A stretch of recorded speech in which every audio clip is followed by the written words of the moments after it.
So the dirty linen of science was exposed to public view, along with the clashing claims and opinions of many different scientists. Then you had an effort to suppress views that differed from the elite scientists. So science became nakedly political.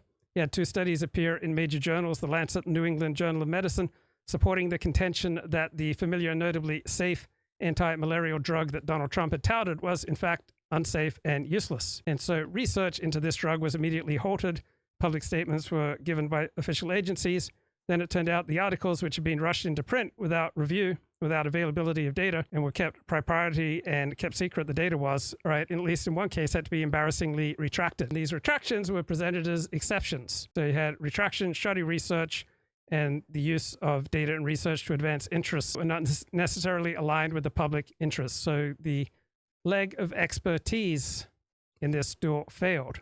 Right? Expertise needs a facade, needs to hide or prevent disagreements among the experts. Right? These disagreements are normal, but they're usually kept from becoming public. So instead, you had a choice of policies driving the choice of experts. You had governments who imposed draconian lockdowns, appealing to one set of experts who gave the most dire predictions.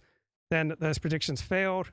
So you then had experts who predicted a second wave. The governors who opted to reopen their state appealed to a different set of experts who rejected the first experts' predictions on the basis that there was insufficient high-quality evidence to support the interpretation of the disease that the lockdowns depended on. And then the differences of COVID severity between states also reflected the severity of the outbreak there and the location. 2/3 of the deaths occurred in a geographically small portion of the country, most heavily in New York City and environments. And in the rest of the country, a large proportion of the deaths were in nursing homes. So you had, in real time, dramatic expert failure. So the expert leg of the stool could not bear the weight, and it shifted to the other two legs. And the whole illusion of expert apoliticality was destroyed, right? The experts chose sides, and the public and the politicians chose experts who fit their preferences. Then you had the frequent failures of prediction and inconsistencies in the claims made by COVID experts and politicians that were instantly recorded and monitored on the web.